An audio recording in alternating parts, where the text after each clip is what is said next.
আল্লাহ তাআলার কাছে সবাইকে যেতে হবে এবং ফিরে আসার আর কোনো সুযোগ থাকবে না। অতএব আমরা কয়েকটা প্রস্তুতি নিতে পারি বা নেওয়া উচিত আমাদের।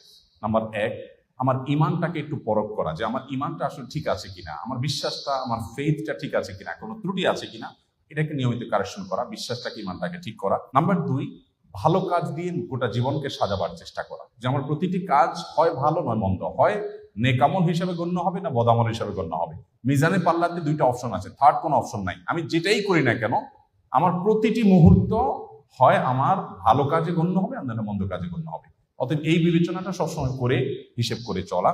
নাম্বার 3, সবসময় তওবা করতে থাকা। আমরা মানুষ, ভুল হতেই পারে, অতএব প্রতিনিয়ত তওবা করে করে কারেকশন করে নতুন করে পথ চলা শুরু করা। নাম্বার 4, মৃত্যুর স্মরণটা বেশি বেশি করে করা। যত বেশি মৃত্যুর স্মরণ, মৃত্যু নিয়ে ভাবতে পারবো, বিশেষ করে কবরস্থানে যাওয়া।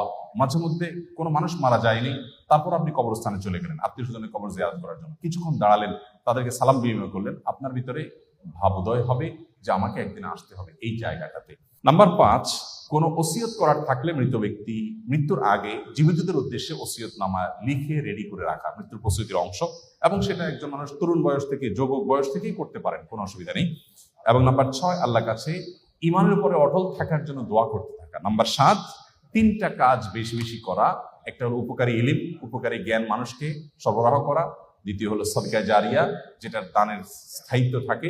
আর তৃতীয়ত হলো নেক সন্তান, ভালো সন্তান রেখে যাওয়া। এগুলো আমরা জীবিত থাকতে নিজেদের জন্য আমরা করে যাব এবং প্রস্তুতির অংশ হিসাবে করব। আর মৃত ব্যক্তির জন্য আমরা দোয়া করব, দান করব, বিশেষ করে সদকা জারিয়া।